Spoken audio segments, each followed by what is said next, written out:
देवसी दानवादी च नरणां गणनां नगे पदं ते कष्टुं योगै तपस्तप्ति तपति दारुणं पातिष्याम्यहं तं च शत्रुं शत्रुते मित्र सर्वथा। कामदेव कहते हैं इंद्र देवता से, मैं आपके कार्य करने को लिए समर्थ हूँ, आप मेरे को आज्ञा प्रदान करिए। आप वे आज्ञा प्रदान करेंगे तो मैं आपके शत्रु को भी हरा दूंगा और आपके मित्र को भी हरा दूंगा। मेरे जो सहायक हैं, मैं क्षण में ही आपके शत्रु को नष्ट कर दूंगा।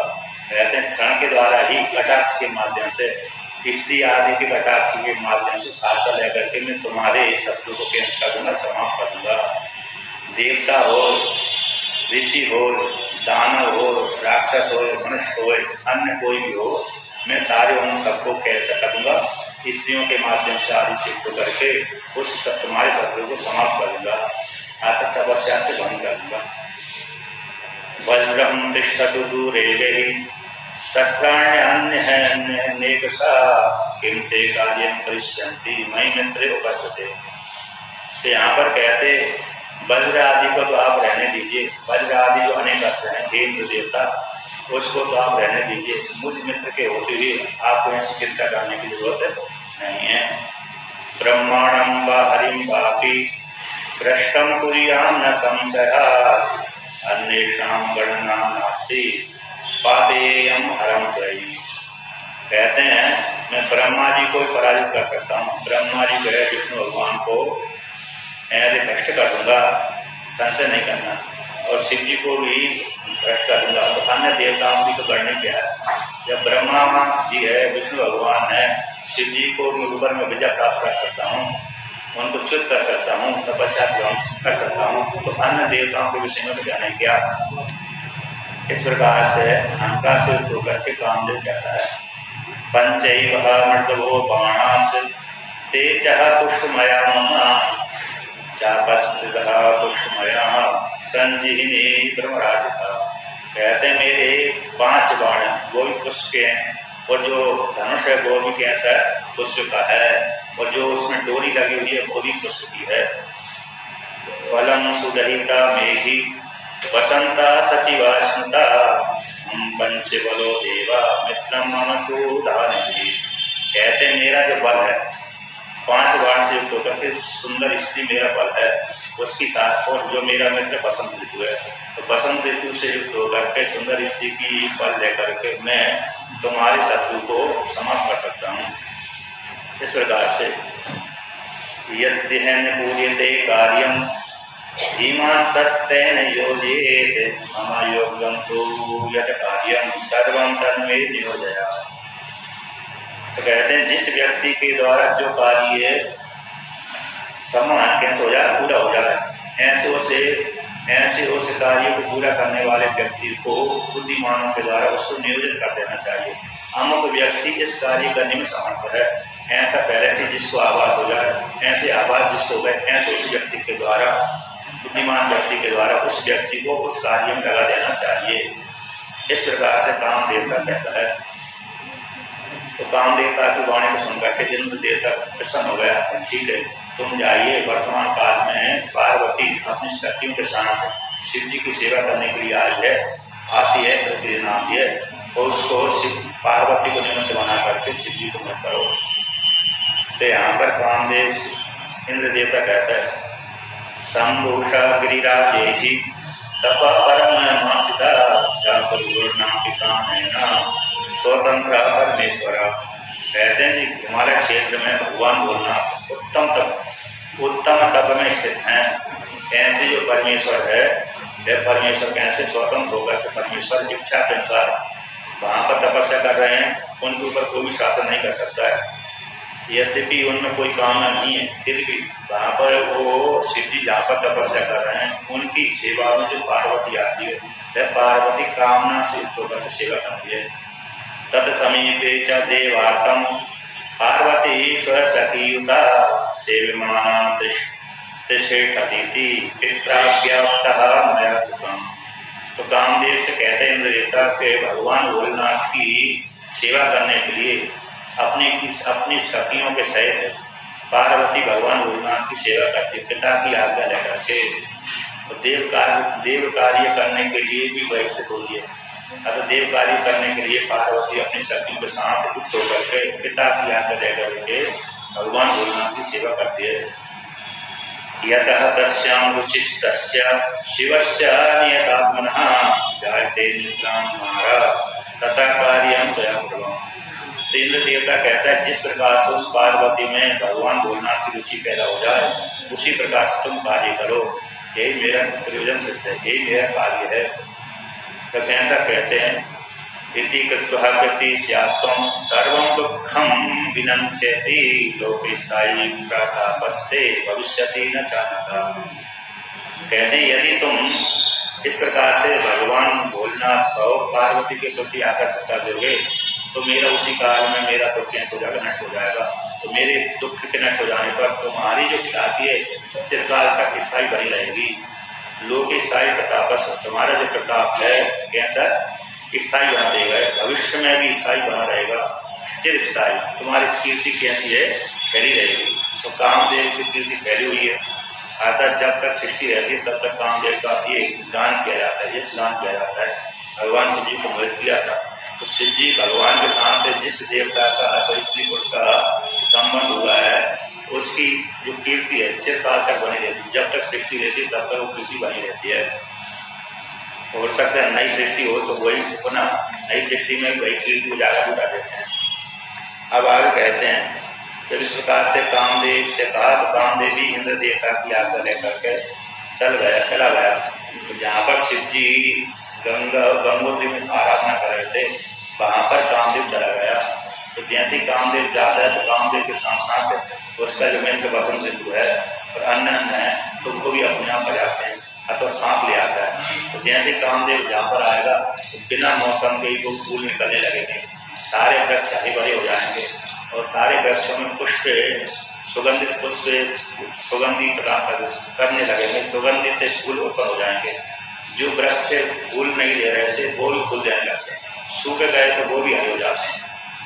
ऐसे गर्मी के मौसम में तो आम आदि आते हैं किंतु वो ठंडी में भी आ जाएंगे और शीतल गर्मी में हो जाएंगे, बरसात में हो जाएंगे, बिना मौसम के मौसम बन जाता है। तो कहते हैं मानिनाम तत्काले काल दीपिका मार्गस्य सुपासादो बबहु विहरणोतिया। तो जैसे ही वो कामदेव वहां पर गया, भगवान शिव जी के पास में गया तो कामदेव शिव जी के पास में जाके वहां का वातावरण जो है कैसे परिवर्तन हो गया, जो नहीं था उस कारण को होने लगा। तो जैसे काम को उद्दीपन करने वाले जो मौसम होता है वो मौसम वहां पर प्रकट हो गया कामदेव के प्रभाव के कारण। स्वप्रभावं विस्तृतस्तारा मोयं सकलांजनान् सत्यायुक्तं तदा कामं दृष्ट्वा कोपनं मोहिता। कहते हैं कामदेव अपनी पत्नी रति के साथ वहां पर पहुंच गया और वहां पर पहुंच करके सारे जीव जंतु को मोहित करने लगा। तो कहते हैं कामदेव को देख करके कौन व्यक्ति मोहित नहीं हुआ। पहले से कामदेव मन के द्वारा दूसरे व्यक्ति को मन में भस्म करता है। कामदेव है व्यक्तियों के मन में बैठ करके भस्म करता है स्त्री पुरुषों को, जीव जंतु को। तो कहते हैं जब कामदेव स्वयं ही यदि प्रकट हो जाए तो फिर वहां तो कौन बच सकता है। अतः सारी मोहित हो जाते हैं। एक तो मन के द्वारा मोहित हो जाते हैं, जब कामदेव स्वयं हो जाएगा तो उसका प्रभाव आगे रहेगा। एवं प्रवृत्ते स्वरतहु श्रृंगारोपि गणेशः आविर्भाव्युतस्तत्र प्रविवेश हरांतिकम्। कहते हैं जिस प्रकार से वह कामदेव गया, कामदेव के पास में श्रृंगार आदि सारे रस आ गए। तो श्रृंगार आदि रस होते हैं वो सारे आ गए। उसी काल में पार्वती भी वहां पर भगवान भोलेनाथ की पूजा करने के लिए आ गई थी। तो कहते हैं कामदेव के आते ही सारे श्रृंगार है, भाव है, जो मोहित करने वाले भाव है वो प्रकट हो गए। एतस्मिन्नन्तरे तत्र सखीभ्यां संयुता शिवा जगामासे पूजार्थं नीत्वा पुष्पाण्यनेकशः। कहते हैं जिस काल में कामदेव आया, कामदेव के साथ बसंत ऋतु आई, रति आई और अन्य जो फूल पुष्प आदि खिल गए, तो उसी काल में भगवान भोलेनाथ की सेवा करने के लिए अपनी सखियों के साथ मिल करके पार्वती वहां पर शिव जी की पूजा करने के लिए आ गई और पुष्पों को चयन करके लेके आई थी। पृथिव्यां यादृशं लोकहि सौंदर्यं वर्ण्यते महते तत्सर्वम् अधिकं तस्यां पार्वत्याः मस्ति निश्चितम्। तो ग्रंथकार यहाँ पर पार्वती जी की, माता पार्वती की सौंदर्य का वर्णन करते हैं। कहते लोक में विद्वानों के द्वारा पृथ्वी में जिस प्रकार से सौंदर्य का वर्णन किया गया है कि ये सौंदर्य है जैसा, तो उस सौंदर्य से अधिक पार्वती में वो सौंदर्य भरा हुआ था। कितनी सुंदर थी। आद्यवहने सुपुष्पाणे धृतानि च तया तदा तत्सौंदर्यं कथं वर्ण्यं अपि वर्षसतेरपि। कहते हैं ऋतु के अनुसार उसने पुष्प को धारण कर लिया था, धारण करके वहां पर पार्वती शिव जी के पास में आए थे। ऐसी पार्वती के सौंदर्य को सैकड़ों वर्ष में भी वर्णन नहीं किया जा सकता, अतः इतनी सुंदर थी। यतः शिव समीपे तु गतः सः पर्वतात्मजा तदेव शंकरो ध्यानम त्यक्त्वा क्षणमावस्थिता। जैसे ही भगवान शिव जी के पास पार्वती पूजा करने के लिए आई, उसी काल में भगवान ने ध्यान छोड़ा। ध्यान में बैठे हुए थे तो ध्यान छोड़ करके पार्वती को उन्होंने दृष्टिपात किया। ध्यान को त्याग करके क्षण भर के लिए पार्वती के ऊपर देखा। तच्छिद्रं प्राप्य मदनः प्रथमं हर्षणेन तु बाणेन हर्ष्यामास पार्श्वस्थं चंद्रशेखरम। कहते कामदेव को थोड़ा सा छिद्र चाहिए थी, तो उसको छिद्र मिल गया था, इतना सही छिद्र मिल गया। जैसे ही पार्वती आई तो भगवान ने ध्यान छोड़ा, और ध्यान छोड़ करके भगवान ने, शिव जी ने पार्वती को देखा। तो पार्वती सौंदर्य तो थी, तो उसी काल में कामदेव ने अक्षण नाम का बाण चढ़ा दिया। कामदेव को एक छिद्र चाहिए थी। जैसे सुसुप्ति में हम जाएंगे, सुसुप्ति में काम का अधिकार नहीं रहता, जागृत में काम का अधिकार रहता है। जागृत में हम देखते हैं, स्त्री पुरुषों को देखते हैं, स्त्री को देखकर पुरुषों को देखते हैं, तो उसके रूप को देखकर तो मोहित हो जाते हैं। स्वप्न में भी जागृत की वासना से व्यक्ति मोहित हो जाता है। स्वप्न में भोग होते हैं, जागृत की जैसी जैसी वासना होगी उसी प्रकार का व्यक्ति स्वप्न में उस प्रकार के शरीर को देख लेता है, निर्माण कर देता है मन के माध्यम से, तो वहां पर ही भोग होता है, लेकिन वासना रहती हो। अब सुसुप्ति में जीव जाता है तो सुसुप्ति में कोई वासना नहीं रहती, अंतःकरण स्वप्न अवस्था तक रहता है। और सुसुप्ति में जैसा व्यक्ति जाता है तो अंतःकरण प्राण विलीन हो जाता है। इसलिए वहां पर सुख मात्र सुख स्वरूपी परमात्मा शांति की रूप होता है, सुख दुख नहीं होता, अपने पराय का भान नहीं रहता। इसलिए वहां पर कामदेव मोहित नहीं कर पाता।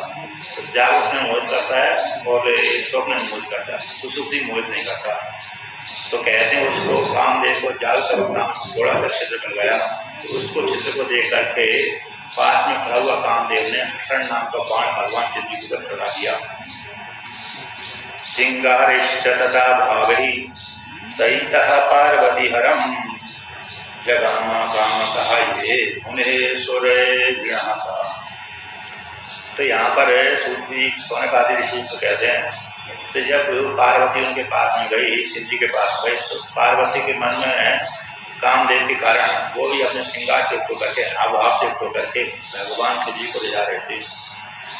यतः निरंतरम नित्यम आगच्छति तथा शिवम तम नमस्ते तत्पूजा कृत्वा तत्पुरता।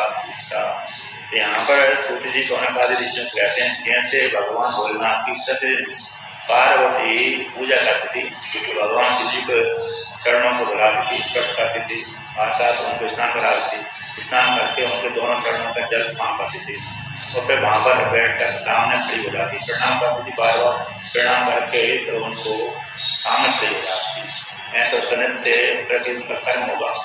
कहते हैं निरंतर जैसा नित्य आती थी और निरंतर आकर के भगवान शिव जी की पूजा करती थी, पूजा करते नमस्कार करते थे, वो सामने खड़ी हो जाती थी कोई देर के लिए, उनके रूप का अवलोकन करती होगी, तो जब करती होगी, साधना करती होगी, तो उनको उसकी इच्छा होती थी भगवान भोलेनाथ मेरे को देखें, मेरे ऊपर मोहित हो, मेरे सौंदर्य को देखकर मेरे ऊपर मोहित हो जाए, तो मेरे से दर्जित है व्यवहार करते हैं।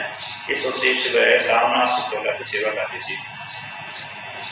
तो इस प्रकार से जब वह सामने खड़ी हो गई और भगवान शिव जी ने भी समाधि कर ली थी, इसको देख करके यहाँ पर कहते हैं सह दृष्टा पार्वती तत्र त्रिगुणाग्रिशयनिधि विवरणवंशति विवरणवती तदनुगामिनी अंगानी स्त्री स्वभावादिषु रंजया। इसके पश्चात भगवान शिव जी ने उसके रूप का अवलोकन करके और थोड़े उसके रूप की ओर चलाना हो गए थे। तो आगे कहते हैं, शिव जी कहते हैं, सुसंस्मृत्य परम तस्य विधिरत्तः पुरः प्रभुक्षोगी गणयामासा पतंगानि मुदामहे। कहते हैं किसी काल विशेष में भगवान भोलेनाथ ब्रह्मा जी ने शिव जी को कहा होगा कि आप स्त्री के रूप का वर्णन करेंगे, सौंदर्य का वर्णन करेंगे, प्रशंसा करेंगे। उसी को निमित्त बना करके भगवान शिव जी ने पार्वती की स्वरूप का वर्णन किया, सौंदर्य का वर्णन किया। किम मुखम किम शशांकस्य किम नेत्रे चोतफले च किम लोकुत्यगोधनशूचैते कंदर्पस्य माना। तो कहते हैं शिव जी से पार्वती जी की सौंदर्य की अवलोकन करते हैं, प्रशंसा करते हैं। कि मुख, क्या मुख है, अरे कैसे नेत्र है, भुरकुटी कैसे, धनुष के आकार की जैसी भुरकुटी है। कहते हैं इसका मुख कैसे चंद्रमा के जैसा है। नेत्र साक्षात कहते उत्पले, माता पार्वती के जो मुख है चंद्रमा के जैसा है, तो नेत्र दोनों कमल के जैसे हैं। और भुरकुटी धनुष के आकार वाली, जिसकी भुरकुटी होती है ऐसा धनुष के आकार की होगी, ऐसे वो स्त्री या तो पुरुष होगा। जिसकी भी भुरकुटी धनुष के आकार की होगी, निश्चित रूप से वह कोई अधिकारी अथवा राजा बनेगा, नेता बनेगा अथवा श्रेष्ठ पद प्राप्त होगा। इसका लक्षण है भुरकुटी का। धनुष की भुरकुटी जैसी जिसकी भुरकुटी होगी, स्त्री की होगी, तभी वो उच्च पद पर बैठेगी। पुरुष होगा वो भी उच्च पद पर बैठेगा, चाहे वो गरीब हो। गरीब होने के पश्चात भी उस भुरकुटी के प्रभाव से, उस लक्षण के प्रभाव से श्रेष्ठ पद की प्राप्ति हो जाती है। इस प्रकार से भगवान भोलेनाथ ने पार्वती के सारे अंगों को वर्णन किया। वर्णन करने के पश्चात विचार करने लगे, ये मेरे मन में स्त्री के संबंधी विचार कैसे आ गए। तो इस प्रकार कारण के ऊपर विचार करने लगे। जैसे आयुर्वेद आता है, आयुर्वेद में 4 सिद्धांत हैं। रोग कारण और कारण का उपाय। रोग है, रोग की निवृत्ति। औषधि से मुक्त है, औषधि हो गई, रोग हो गया, और रोग का कारण, एक तो रोग हो गया और रोग का कारण हो गया, फिर औषधि और मुक्ति हो गई, मुक्ति का उपाय। रोग का कारण और मुक्ति का उपाय, ये 4 सिद्धांत है। रोग है, ये रोग हो गया, ये रोग का नाम हो गया। रोग किससे आया है उसके ऊपर ये हो गया। फिर इस रोग को खाने की ये होती है, ये मुक्ति है, इस रोग की मुक्ति इससे होगी। तो मुक्ति किस प्रकार से होगी, इस औषधि के सेवन करने से मुक्ति हो जाएगी। ये 4 सिद्धांत आयुर्वेद में आते हैं। उसी प्रकार से भगवान विचार करने लगे, कारण के ऊपर विचार करने लगे, किस प्रकार से मेरा मन स्त्री के प्रति चला गया। यहाँ पर कहते हैं, क्षणमात्रं विचार्यर्थं संपूज्य गिरिजहं तथा प्रवृत्त स महायोगी सुदृप्तो जगरूपी। क्षण मात्र भर भगवान शिव जी ने गिरजा के पार्वती की रूप का अवलोकन करने के पश्चात फिर व्रत हो गए। व्रत होने के पश्चात उस मन में सोचने लगे, किम जातम सरितम चित्रम किम हम मुहे मागता कामिने विकृतश्चाद्या भूत्वा विभुरीश्वरा। मेरे मन में कैसे विचार आ गया, क्या मेरे मन में भी मोह को प्राप्त हो गया, काम के वशित होकर के मेरा मन कैसे चलाना हो गया। जब मैं ही पितु होकर के मेरा मन चलाना हो गया, तो सामान्य विषय, सामान्य स्त्री पुरुष के विषय में क्या नहीं गया। मैं सभी को शासन करने वाले व्यक्ति ही काम को लेकर के मोह को प्राप्त हो गया हूँ, तो विकार को प्राप्त हो गया। तो ये सामान्य स्त्री पुरुष होते हैं, उनके विषय में तो क्या नहीं किया, अगर बहुत चलाना हो ही जाते हैं। अब इस प्रकार से चिंतन किया, तो कहने लगे कि किस प्रकार से मेरे काम की उत्पत्ति हुई, वही प्राप्त हुआ, उसके विषय में विचार करने लगे। किमु विघ्नः समुत्पन्नः कुर्वतस्तत्र उत्तमं विज्ञान में विकृतम चित्तम किमत्र कर्मणा। कहते किस प्रकार से मेरी तपस्या में विघ्न आ गया। ये उत्तम जो तप कर रहा था, उस उत्तम तप में ये विघ्न कहाँ से प्रकट हो गया, किसके द्वारा किया गया, ये विघ्न आया कहाँ से आया, किसने मेरी तपस्या में विघ्न पहुँचाया है। इस प्रकार से वो भगवान शिव जी विचार करने लगे, किस कुकर्मी दुष्ट व्यक्ति ने मेरे सामने एक विघ्न पैदा किए।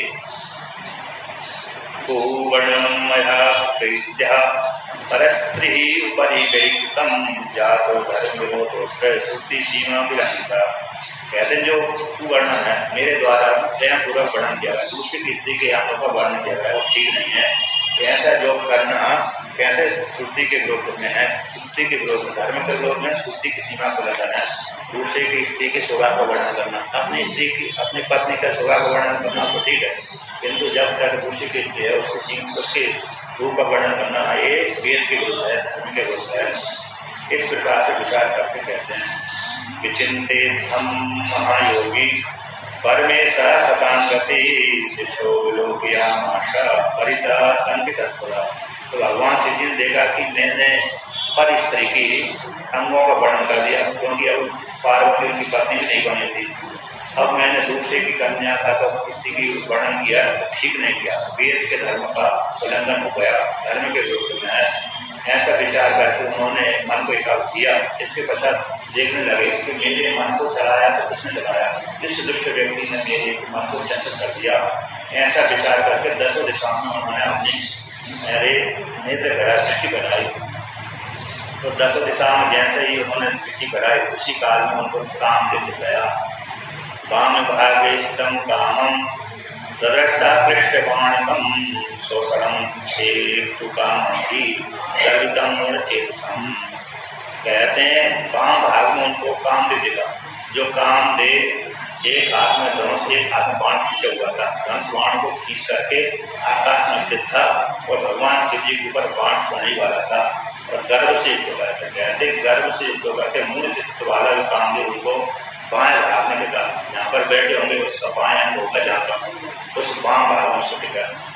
तम दृष्ट्वा तादृशं कामं ग्रीसस्य परात्मनः संजाता क्रोधस्तं मर्दस्य तत्क्षणादपि नारद। तो नारद जी से ब्रह्मा जी कहते हैं नारद, जैसे भगवान शिव जी ने कामदेव को देखा तो कामदेव को देख करके ही भगवान शिव जी को बेहतर क्रोध लगाया। अब जैसे क्रोध को देखा कामदेव ने भी उसको शंका हुआ। कामस्तु अंतरिक्षेसा हित्वा तस्सा सरम धनो क्षेपास्त्रे जीवारम अमोघम शंकरे मुने। कहते कामदेव अंतरिक्ष में खड़ा हुआ था, देवता है, देवता अंतरिक्ष में खड़े रहते हैं। कामदेव अंतरिक्ष में खड़ा होता, उसने धनुष्बाण को धारण किया हुआ था, उसने एक बाण छोड़ दिया सब भगवान शिव जी को देखते हुए। तो कहते हैं जिस बाण को लौटाना कठिन होता है ऐसे बाण को छोड़ दिया। मारणम 5 बाण उसके हैं, शोषण है, मोहन है, सम्मोहन है, इस प्रकार के 5 बाण आए थे। वो बाणों में से छोड़ दिया, एक बाण छोड़ दिया तो जैसे छोड़ दिया तो भगवान शिव जी के ऊपर छोड़ा, अमोघ बाण को छोड़ा, उसमें से भगवान शिव जी ने उसको मोह कर दिया, व्याह कर दिया।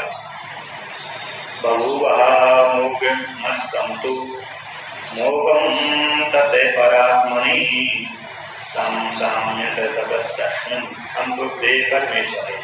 कहते हैं कामदेव ने गर्व से होकर के जो जिस बाण को लौटाया नहीं जा सकता ऐसे बाण को शिव जी पर छोड़ दिया।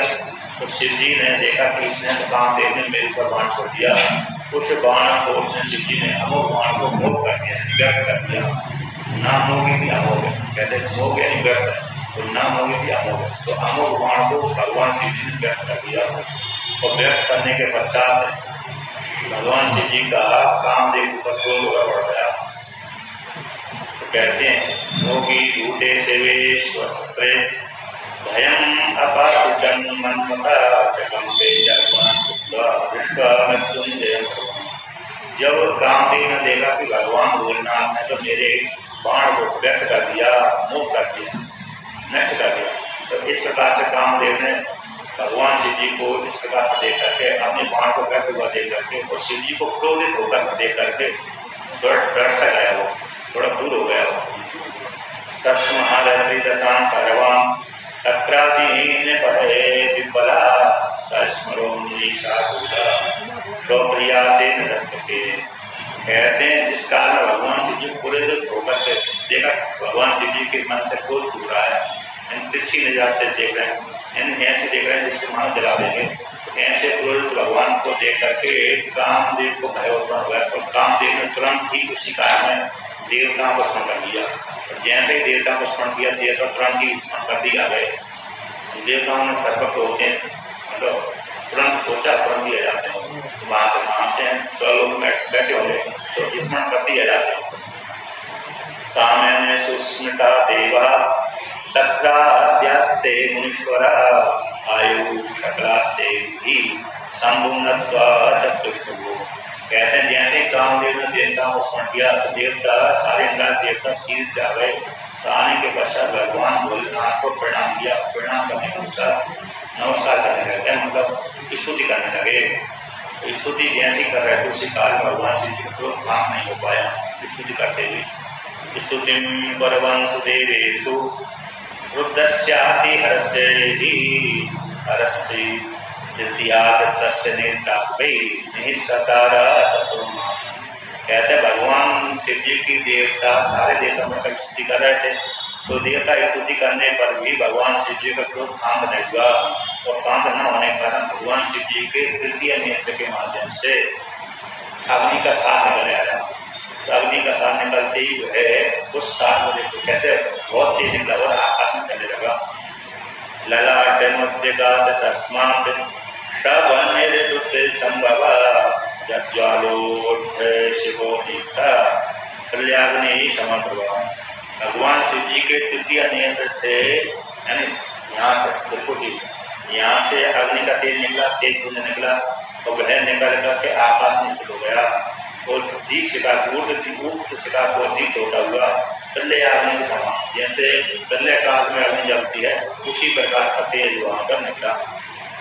इस प्रकार से भयंकर, जैसे किसी फसल में आग लगा दिया तो आग लगा देने पर उसकी लपटें बड़ी बड़ी तेज लगती है, उसी प्रकार का तेज निकला। उत्पत्ति गगने तोरणम निष्पत्ति है धरणी करे रामम रामम स्वपरिता पपाता मेदिनी पदे। कहते हैं भगवान शिव जी के ललाट से तेज निकल करके आकाश में स्थित हो गया। तो आकाश में जब घूमता हुआ पृथ्वी तल पर गिरने लगा। वो गिरते कहाँ पर गिरा? कामदेव जी पर जाकर गिर गया। भस्मसात कृतवान साधो मदनम तावदेवी यावच्चा मरुतां वाचा क्षम्यतां क्षम्यतामिति। कहते हैं हवा की झोंका से उठ करके भगवान शिव जी का वो तेज आकाश मंडल से उठ करके आकाश मंडल से सीधे पृथ्वी पाया और पृथ्वी के पास में आकर के कामदेव के ऊपर गिर गया। तो कामदेव के ऊपर जैसे ही गिरा तो कामदेव के शरीर को क्या कर दिया? भस्म कर दिया, उसी कारण भस्म हो गया। तो सारे देवता कहते थे क्षमा करो भगवान, क्षमा करो। कहते यावत मरुतां वाचा, मरुगण की आदि की वाणी है, क्षम्यतां क्षम्यतां क्षम्यतां। आज सारे देवता जितने भी वहां पर खड़े हुए थे ये बोलना क्षमा करिए क्षमा करिए क्षमा करिए। कामदेव को कामदेव को गलत क्रोध है उस क्रोध को आसान करिए, कामदेव ने जो गलती कर दिया उसको क्षमा कर दीजिए, ऐसी प्रार्थना करी। किंतु प्रार्थना उनकी कैसे हुई? व्यर्थ हो गई। प्रार्थना करते ही भगवान शिव जी ने तुरंत ही वो जला दिया। और भगवान को जलाना भी था क्योंकि भगवान को मजबूरी में इसलिए जलाना पड़ा कि ब्रह्मा जी ने श्राप दिया था। एक कल्प में तो ब्रह्मा जी ने श्राप दिया था कि कामदेव को जब तुम शिव जी के क्रोध आग्नि के द्वारा भस्मीभूत हो गए आता थे, क्योंकि कामदेव ने ब्रह्मा जी के ऊपर ही बाण चढ़ा दिया जिससे वो कामदेव अपने पुत्रों के सामने शर्मिंदा को प्राप्त हो गए थे।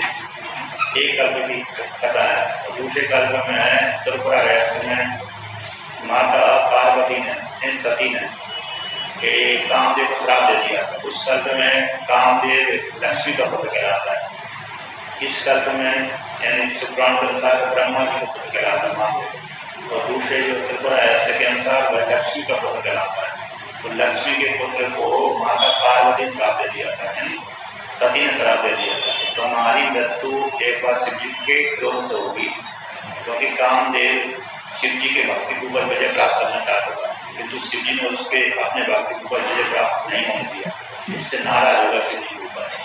तो समझाया देवियों ने, लक्ष्मी समझाया शिव जी के ऊपर क्रोध मत करिए, पार्वती को बुलाया उसने समझाया, उसने उसकी समझाने पर भी लक्ष्मी समझाने पर नहीं माना तो पार्वती ने क्रोधित होकर श्राप दे दिया, जाओ।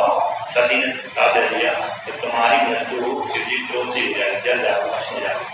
तो ऐसे श्राप दे दिया तो शिव जी के क्रोध से प्यार जल गया। तो वहीं पर लक्ष्मी को चैन नहीं हुआ। लक्ष्मी ने कह दिया तुमने मेरे पुत्र को भस्मी होने के लिए श्राप दे दिया, तुम भी अग्नि में जल करके मरोगी।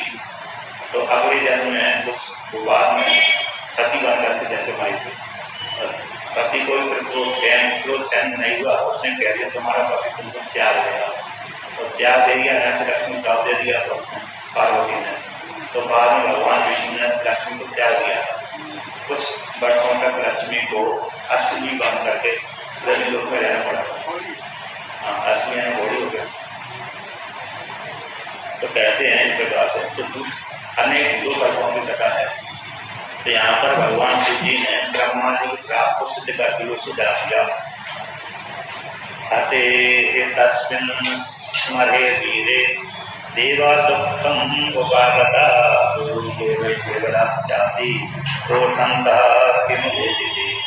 तो कहते हैं कामदेव के नष्ट हो जाने पर, जल जाने पर सारे देवता दुखी हो गए, क्योंकि कामदेव यदि नष्ट हो गया फिर एक काम के न होने से कौन पुरुष स्त्री पुरुष के ऊपर मोहित होगा, स्त्री पुरुष किसको बल मान करके मोहित होगा होगी।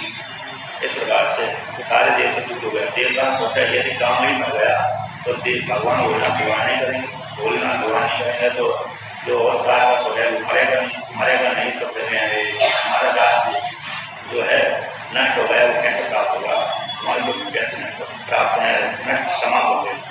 इस प्रकार से श्वेतांगः विवितात्मा च गिरिराजे सुता तदा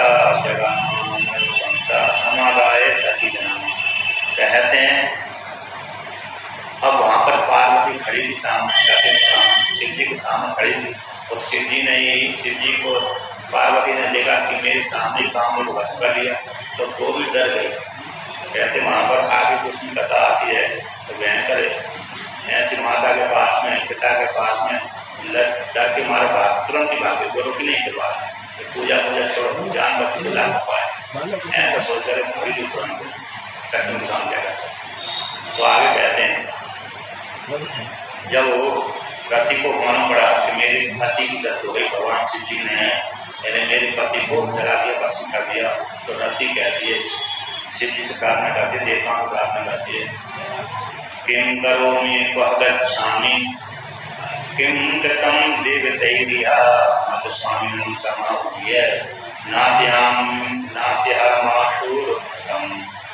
तो रति को मालूम पड़ा कि मेरे पति की दत्त हो गई, भस्म उठे शिव जी क्रोध के आ गए। तो देवताओं को पूछने लगे किम करोमि, क्या करूं, कहाँ जाऊं, देवताओं के द्वारा मेरे साथ एक क्या करवा दिया, मेरे पति को देवताओं ने मरवा दिया। जब देवताओं को मालूम है कि शिव जी के सामने कोई नहीं जी सकता तो देवताओं ने जानबूझ करके मेरे पति की भी आहुति कैसे दिलवा दी। आखिर इन देवताओं ने मेरे ही नाश करवा दिया, आखिर मेरे को व्याधित बना दिया, विधवा बना दिया। स्मर स्वामी प्राण प्रिय है सुखदा इदम जो प्रिय विचार। हे नाथ हे नाथ, हे स्मर, हे कामदेव, हे प्राण प्रिय, हे सुख को देने वाले, ये क्या हो गया, क्या हो गया, अब मेरा क्या होगा। हा प्रिय प्रिय। इस प्रकार से जब हो रही थी तो देवता कोस रही थी।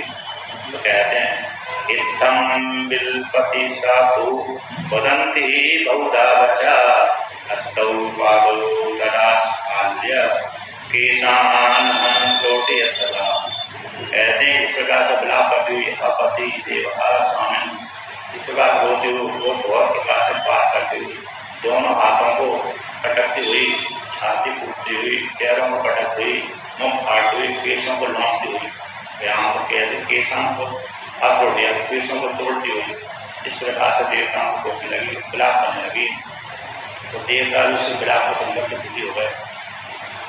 तद विलापम ततः श्रुत्वा तत्र सर्वे वनेचरा अवन्विता सर्वे स्थावरा अपि नारदा। कहते रति के विलाप को सुनकर के जितने भी वन के पक्षी थे, जानवर आदि थे, सारे दुखी हो गए। तो देवता भी रति को सांत्वना देते हुए वहां पर आ गए जहाँ पर रति विलाप कर रहे थे। थी, क्योंकि देवताओं को कार्य पूजन सिद्ध करने के लिए काम दे गया था, तो मजबूरी में देवताओं को काम कराना पड़ी। देवता कहते हैं किंचित वश्में भीत्वा तु रक्षयत्नादे भयं तजा जीविष्यति च स्वामी रक्षसे त्वं प्रियम। देवता कहते हैं रति को, हे रति तुम अपने पति की थोड़ी सी भस्म को धारण कर लो, ग्रहण कर लो, उस भस्म को क्या करो, प्रयत्न पूर्वक रक्षा करो, भय को त्याग दो, तुम्हारा पति भविष्य में जीवित हो जाएगा, तुम अपने पुनः प्रिय पति को प्राप्त कर लोगी। इसलिए तुम अपने पति की भस्म को सुरक्षित प्रयत्न पूर्वक इसको रखो, धारण करो, रख लो, इसलिए भय को त्याग कर दो, तुम्हारा जो पति है कैसा हो जाएगा, भविष्य में प्राप्त हो जाएगा। ऐसा देवताओं ने उसको आश्वासन दे दिया। अब यहाँ पर कहते हैं एक सिद्धांत की बात देवता कहते हैं सुखदाता न कोऽप्यस्ति दुःखदाता न कश्चन सर्वोऽपि सुखदं भुङ्क्ते देवान् शोषसि दैवता। कहते हैं सुख को देने वाला भी कोई नहीं है और दुख को देने वाला भी कोई नहीं है। हर व्यक्ति कहता है अमुक व्यक्ति मेरे को दुख देगा, अमुक व्यक्ति के माध्यम से मेरे को सुख की प्राप्त हो रही है। ना तो कोई व्यक्ति सुख को देने वाला होता है, ना कोई व्यक्ति दुख को देने वाला होता है। जो कोई भी व्यक्ति को स्त्री अथवा पुरुष को सुख दुख की प्राप्त होती है, तो देवता कहते हैं अपने द्वारा अर्जित कर्मों के माध्यम से ही व्यक्ति सुख और दुख को प्राप्त करता है। यदि व्यक्ति ने सुख वाले कर्म किए तो सुख वाला उसको सुख प्राप्त होता है, यदि व्यक्ति ने दुख वाले कर्म किए और पाप वाले कर्म किए तो उसको दुख की प्राप्त होती रहती है। यदि व्यक्ति ने सुख वाले पुण्य वाले कर्म किए तो उसको सुख प्राप्त होता रहता है। तो हे देवी तुम देवताओं को व्यर्थ मत कोसो।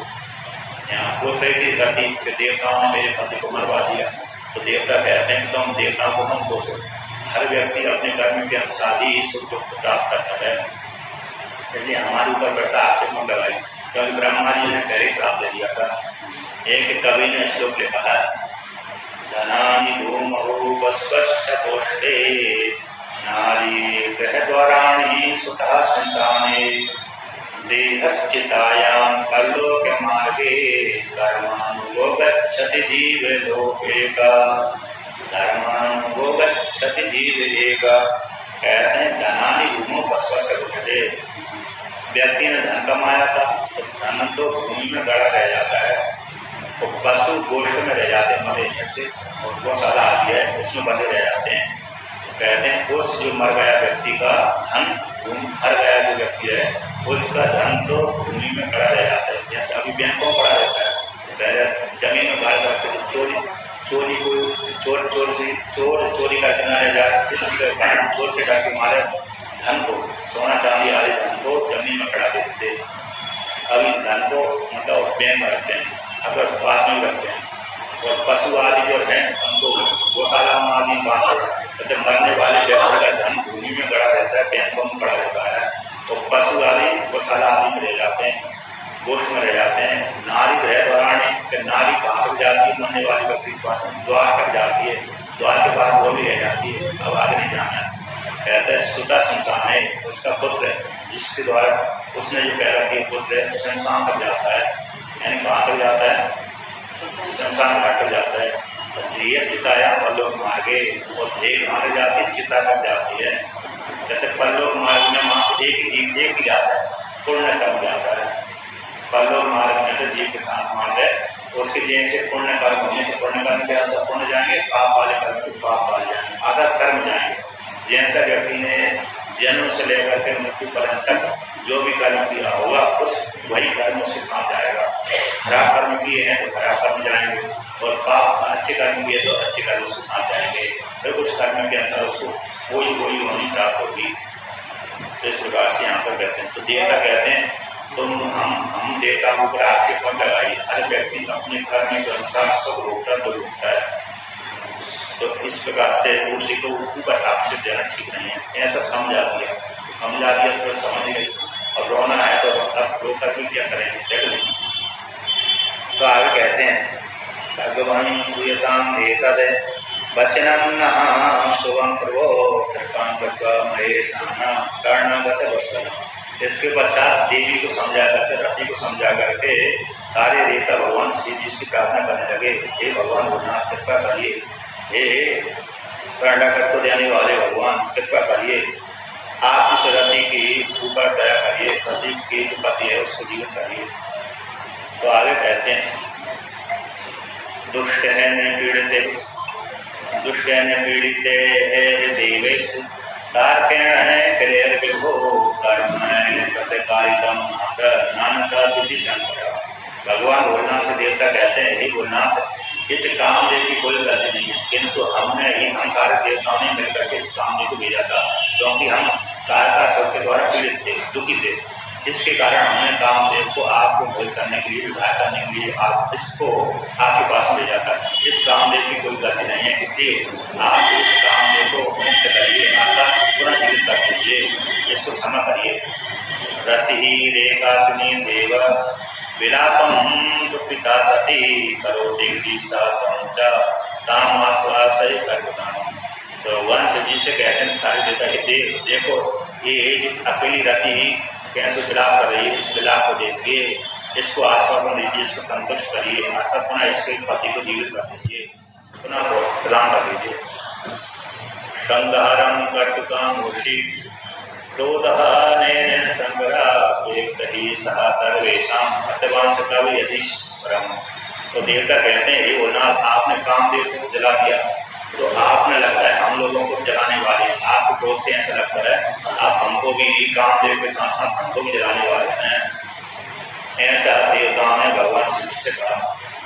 दुखम तस्य रते दृष्ट्वा नष्ट प्रायश्च देवता तस्मात् न कर्तव्यम भक्त्या शोकापनोपम।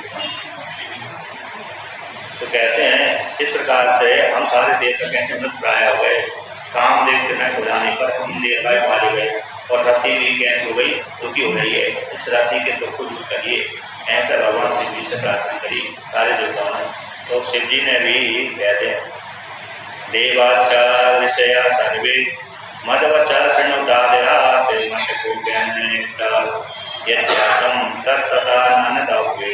तो शिव जी सारे देवताओं से कहते हैं, हे देवता, हे ऋषियों, मेरी वाणी को श्रद्धापूर्वक सुनिए। मेरे कोप से जो उत्पन्न हुआ है अग्नि, इस अग्नि ने जो इसको जला दिया, अब उसको मिथ्या हो नहीं सकती, अर्थात पुनः जीवित तो मैं नहीं कर सकता, वर्तमान शरीर से जीवित नहीं कर सकता, आगे दूसरे के शरीर से कहता हूँ। अंग से तावत एव स्यात् कामो रतिपति प्रभु यावते चावतरेत कृष्णो धन्यहं रुक्मणीपते। कहते हैं अब ये कामदेव अनंग के नाम से ख्याति को प्राप्त हुआ। न अंग की अनंग, जिसका अंग नहीं है, शरीर नहीं है, उसको अनंग। ये वर्तमान काल में तो कामदेव कैसा रति का जो पति है अनंग के नाम से ख्याति रहेगा, सभी के मन में बैठा रहेगा, सभी के मन में बसेगा, तो सभी के मन में बस करके ये सृष्टिकारी करेगा, सभी को प्रेरित करेगा। जब तक भगवान श्री कृष्ण धरती को पैदा नहीं होंगे, तो पैदा होने के पश्चात रुक्मिणी के साथ विवाह करेंगे, तब ये रुक्मिणी के द्वारा, रुक्मिणी के गर्भ से पैदा होगा, अतः कृष्ण के माध्यम से रुक्मिणी के द्वारा पैदा होगा। द्वारकायां यथा स्थित्वा पुत्रान् प्रतिपादयिष्यति तदा कृष्णस्तु रुक्मिण्यां कामं प्रतिपादयिष्यति। तो भगवान जब श्री कृष्ण रुक्मिणी के साथ स्थित होकर के द्वारका में रहेंगे, तो द्वारका में रहकर के जब पुत्रों को उत्पन्न करें, उस काल में ये भगवान श्री कृष्ण रुक्मिणी में इस कामदेव को उत्पन्न करेंगे। प्रद्युम्न नाम तस्यैव भविष्यति न संशया जातमात्रं दूतं पुत्रं सांबरः संहरिष्यति। कहते हैं उस काल में भगवान श्री कृष्ण के द्वारा एक कामदेव उत्पन्न होगा, उस काल में उस पुत्र का नाम प्रद्युम्न पड़ेगा। अतः प्रद्युम्न नाम से ख्याति को प्राप्त होगा। तुम्हारा पुत्र कैसे हो जाएगा? प्रद्युम्न मतलब जो कामदेव है वो श्री कृष्ण का पुत्र, रुक्मिणी का पुत्र, श्री कृष्ण का पुत्र प्रद्युम्न के नाम से विख्यात होता है, कामदेवी कहलाएगा। अब कामदेवी प्रद्युम्न के रूप में जन्म लेगा, और कैसे जिस काल में उसका जन्म होगा उसी काल में कुरुसूता ग्रह से संबर नाम का राक्षस दैत्य उसको हरण कर लेगा। जात मातम के पुत्रम संबरा समधिष्यति। कहते हैं संबर नाम का जो दैत्य है, राक्षस है, फिर उत्पन्न होने वाले पुत्र को हरण कर लेगा। त्यक्त्वा प्राप्स्य है समुद्रेतम संबरोदानवोत्तम तम व्यात्ता कृता मुखो नगरम स्वयं गमिष्यति। कहते हैं हरण करके उस बालक को, तो वो बालक को क्या करेगा, समुद्र में फेंक देगा। और समुद्र में फेंक करके ये सोच के आएगा कि मैंने समुद्र में फेंक दिया, मर जाएगा। मछली खा लेगी, मगर खा लेगी, जो भी है खा लेगा, मर जाएगा। ऐसे जानकर घर में जाएगा। अब वहां पर कहते हैं मरा जा करके अपने घर में जाएगा। तावच्च नगरम कस्य गतेस्तेयं यदा सुखम तत्रैव सौखते प्राप्ति प्रद्युम्नस्य भविष्यति।